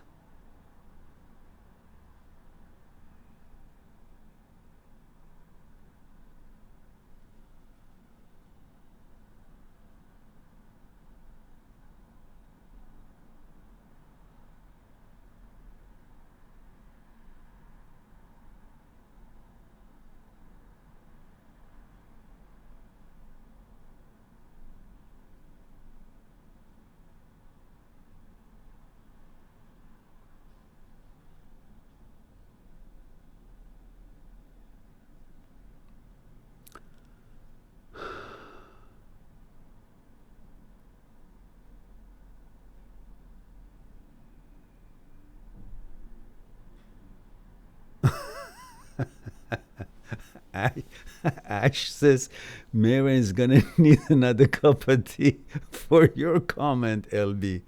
Well, is that bad? I haven't read it. I'm still waiting for her. Okay, there it is. LB. LB, so I guess, what do we call her? We call LB Liebe. Liebe in German means dear, because that's all I can make out of LB. And G, so we can say Liebe Greta. All right. So Liebe says, would a man that threatens, and she's 30 years old from New York City. She says, would a man that threatens to hit me change? I am totally against any man ever raising hands on a woman or a child. And that doesn't sit well with me. Has he hit you? You know that the United States has good laws for families, and just call the police and make sure that doesn't happen. If a bully doesn't see a bigger bully, the bully will continue bullying you. So if he does that, you call the police, and he will know he has a complaint against him now. He has to be careful. Otherwise, he's going to be in trouble, because that's the only way you can deal with the bullies. This is 21st century, for heaven's sake. Nobody's going to tolerate that kind of bullshit. And so I don't know if he has hit you and if you have tolerated it, or he has threatened you. Even the threat of it is emotional abuse, because it is going to make you frightened, takes away your elusive psychological security, although we never get that psychological security, but that's in a different tangent. This kind of a psychological security, it's necessary for any family to be able to function. So if some man thinks he's a big bully and comes home and threatens his children or his wife, well, he should know that's not a sign of strength. That's the most cowardly thing you can do. Why? Because you're frightening someone who's physically weaker than you, children or women. So, what are you boasting about? That you're brave? No, you're an idiot and a coward. That's a man who threatens a woman or children, or raises hand on him in any shape or form that it's not agreeable to them. And so, having said that, whether the problem is you're waiting for him to change. You should demand the change, command the change. You should stop being a scaredy cat, because that is your life, that is your sanity. You're supposed to feel safe in your home. We all go out there and do whatever we're supposed to do, and we meet all kinds of bullies and assholes and threats and so on, of different kind of echelons, in different venues. The last thing you want is come to your own home and be scared of your own spouse. Whatever. Be scared of your wife, be scared of your husband, be scared of whatever the relationship is, partners, whatnot. The house is supposed to be safe, both physically and mentally. So if he is not complying, don't wait for him to change. Command and demand the change. And set parameters. Say, listen, you do that one more time, there's law in this country. This is not XYZ country where you can get away with it. And you make a file if that doesn't stop. Simple. And if the man is having gravitation towards that kind of violence or threatening, he's already lost it. He's already weak. And then if he says, no, I am sorry, I promise, then you start talking with him. Says, listen, what is it that you're afraid of? You think our life is about who controls it, so you're afraid to lose control, which means you have now not compliance with the requirements of your ego, and you think your ego is more important than the kid and me? He says, what if my ego kicks in and we all just running by our egos? He says, listen, we're supposed to protect each other. We against the world. What are you talking about? You threaten me? I'm supposed to back you up if something happens. Physically, mentally, financially, whatever, however. We're taking each corner of this life and trying to make it to come to a destination, a fruition, have a good result. Going to raise this child. What is he going to be? You make me afraid in front of him, he's going to be afraid. And he's going to join gangs and this and that in order to think that, oh, he's going to get power and he's going to get security because he can't get it from home. Home is not safe. So what are you creating? And these are the talks that you got to have with him once he understood his levels. And Liebe says, has not paid anything in months. Is he living with you, or are you guys separated already? I'm a bit confused. And Liebe says also chooses hobbies over seeing his daughter. Oh, I guess then you guys are divorced. And he's supposed to pay alimony, he's supposed to pay his child support, and he doesn't, and when he comes around, he threatens you, right? Well, don't you have any kind of a legal rights to freeze his income or paycheck, automatically deducted, to come to you so you don't have to wait for him to bring it and give you as a handout? why don't you go and have a lawyer or some kind, and what the law of the land is, and request that to be happening automatically. I don't know. I guess you have systems that it is connected to, however it works there, and it will be automatically done as part of your right. I'm in the dark, so I don't know what the rules are and what the situation really is. And Liebe says we are separate. Oh, there we go. Now you tell me. Now I gotta have some more tea. So I talk to myself for nothing. She says we are separated right now, but unsure about divorce.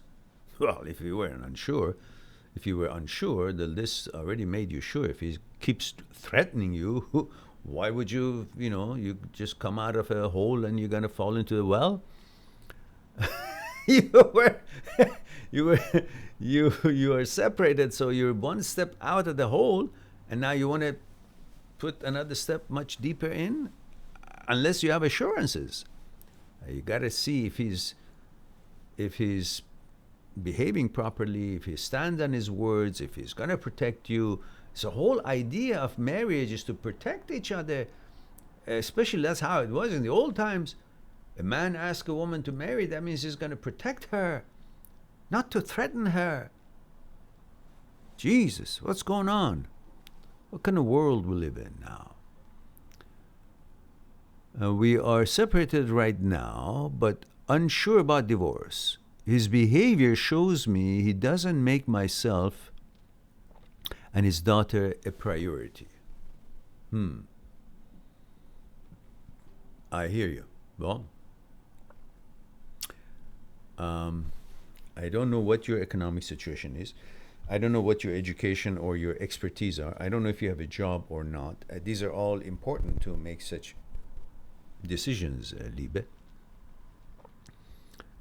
So I'm in the dark. I'm not sure if you have a lawyer or if you have some elders in the family, some people who are educated and wise and can help you with that. Because unfortunately, I don't know the rules and laws there. I can only give ideas to a limit. And so I don't want to mislead you, and I don't want to say things that might end up not be the right thing there. But I believe you got to get help from the family and consult with them, and also with the authorities, legal proceedings or legal authorities, court cases, to make sure this will be okay or not. I don't know, or the police if you have to. Protect yourself and the child, and explain to him. Make him understand that, look, from threatening me, nothing's going to happen other than the fact that somebody's going to be in trouble. Either I get beaten by you, and then you're going to be in trouble, or I'm going to have to put you in trouble before I get beaten, because you're frightening me, and I'm taking it seriously, because my life is serious. And not because just myself, which is important enough. Also, I'm responsible for that child. How am I going to take care of that child if I'm scared to death or been harmed physically?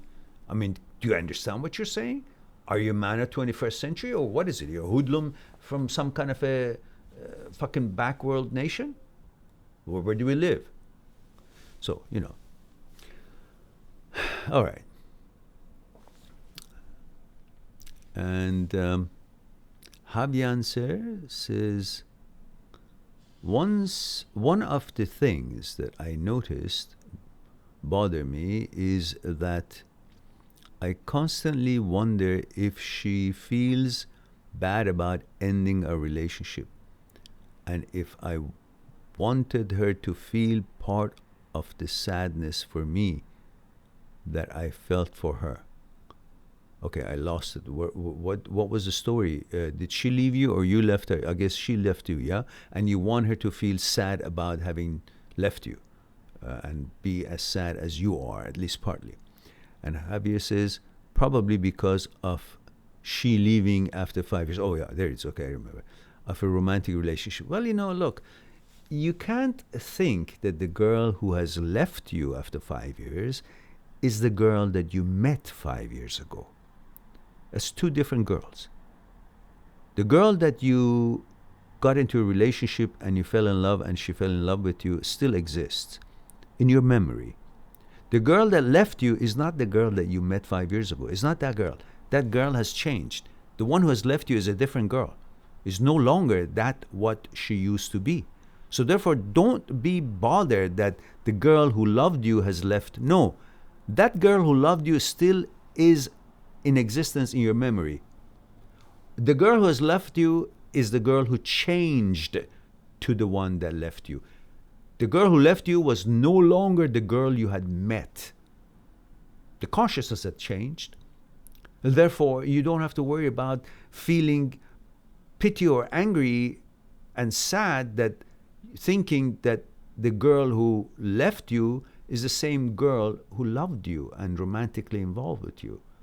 That consciousness was true as long as she was not changed. But eventually the consciousness through the ages changed, and the girl who changed you is a different consciousness. Therefore, you don't have anything to be bothered by. What you loved and romantically involved didn't leave you. The person that things were not working together left you. Good ridden. So you can keep that memory and enjoy it whenever you think of it, and understand that this person who has left you is got nothing to do with the one who actually you were involved in romantically. Orny says, I face a loss of attraction towards the opposite gender. It's because my brain is tired. Yeah, so you don't have to force yourself to be attracted to her or to any woman at the moment. Just take a break. Just understand that you're tired because of the glitch and the malfunction in the signaling system of the brain that is constantly attacking you with these intrusive thoughts, which doesn't leave you a good mood to be attracted and focus on what you really are and interested in. A heterosexual male you are, and therefore you're interested in women. And at this moment that you're being attacked with all these thoughts, it doesn't leave you a good mood to pay attention to what you really love. And the women don't have a place right now because you don't have the mood for it. So just don't press yourself for anything.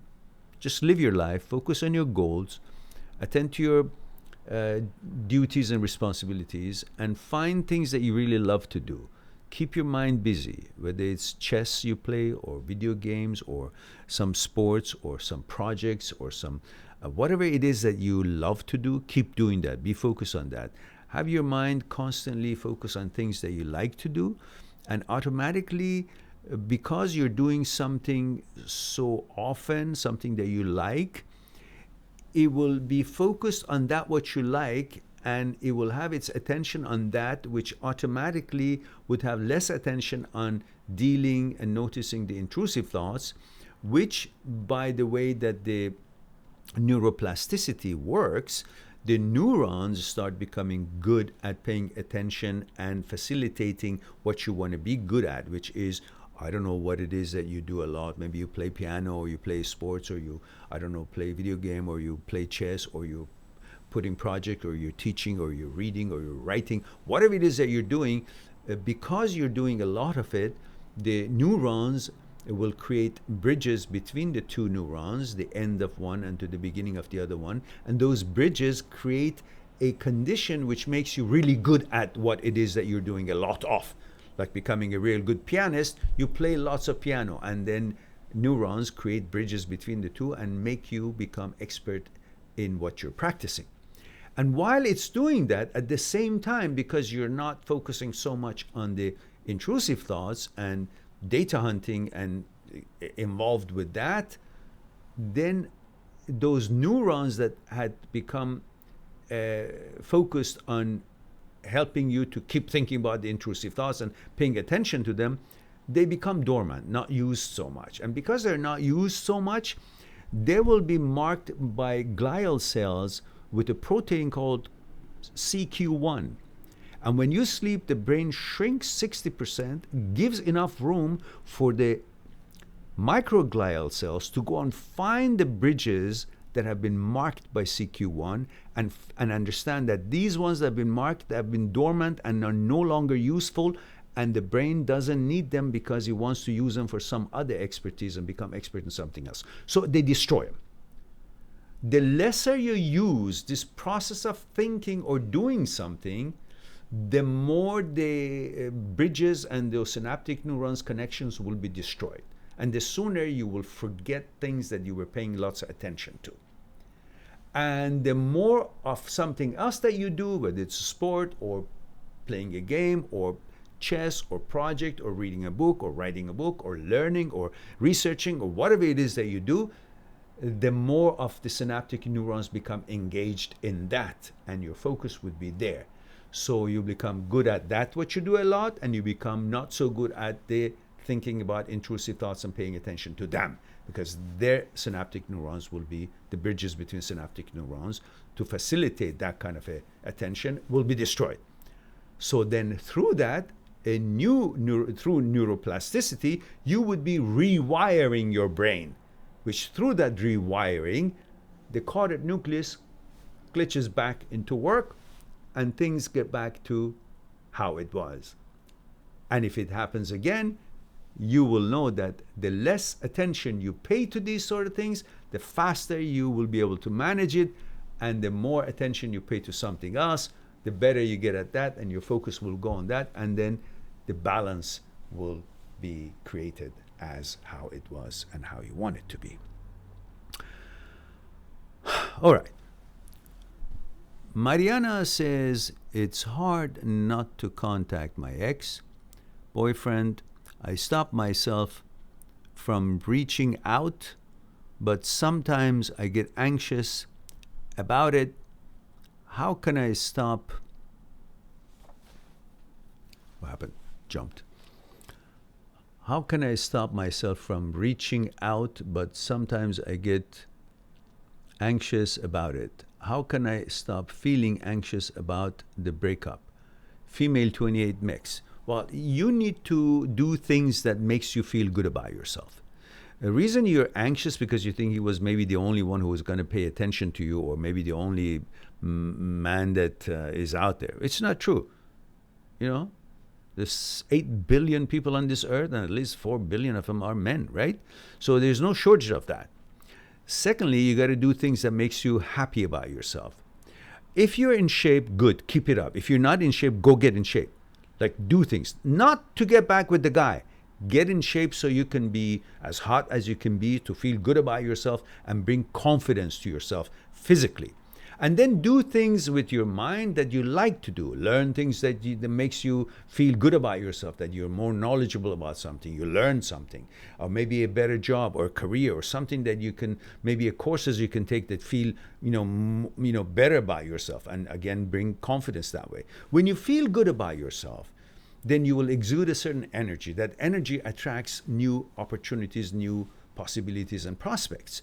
And then when you have more attention from these people because you take good care of yourself physically, you got fit if you're not, and you mentally, you brought yourself to a good place, you get attention. Those attentions automatically make you say and think X, then you say who? Because there's so many in line to get to know you. So you can't just sit there and hope that things will go away and you won't have a feeling. You're a human being. You have emotions, and those emotions will act up and influence you and affect you. But unless you do things to create and change that energy toward a different mood, which is exercise, meditation, good nutrition, things that you like to do, things that you like to learn, bring your value higher in your mind, get trained in some things and feel more valuable, bring more confidence to yourself, and take good care of yourself, present yourself well, dress nicely, feel good about yourself, and create that confidence that you're looking for, instead of thinking, oh, I've lost somebody who was paying me attention. No. Create an atmosphere that others will have no choice but paying attention to properly. I mean, I'm not suggesting weird things. All right.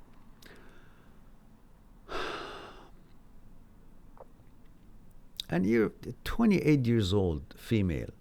Being young and all the world is possibilities are open to you. What are you talking about? In that there's only one guy that, All right.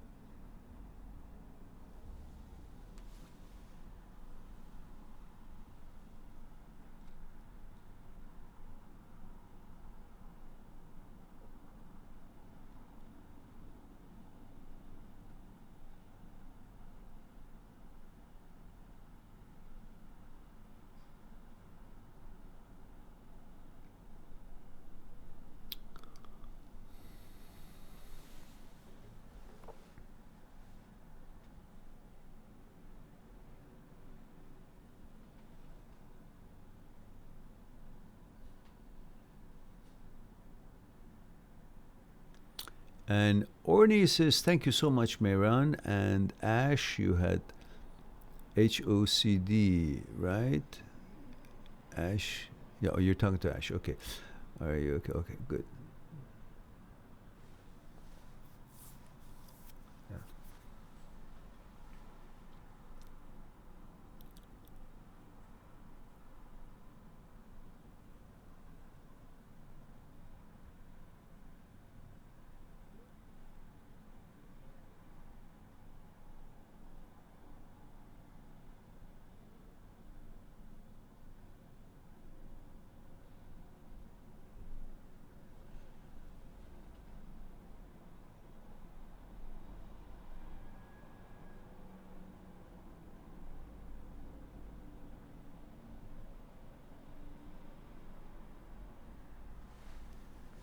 All right. I'm just trying to see if there is any question for me here.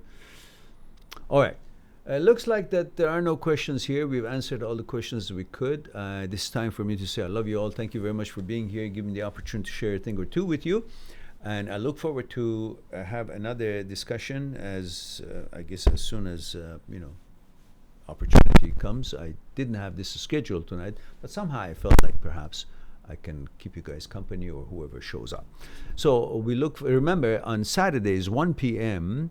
Vancouver time, we have a live streaming for North America and Europe, and then usually about 9 or 9:30 at night, same day, Saturday evening, I have another live stream for Asian countries in Australia, Philippines, and New Zealand, and Hong Kong, and India, and Pakistan, and Iran, and UAE, and all the Asian countries, and so on. And sometimes for this, as a fluke, I just go on for North Americans only, and just see how that works out. All right.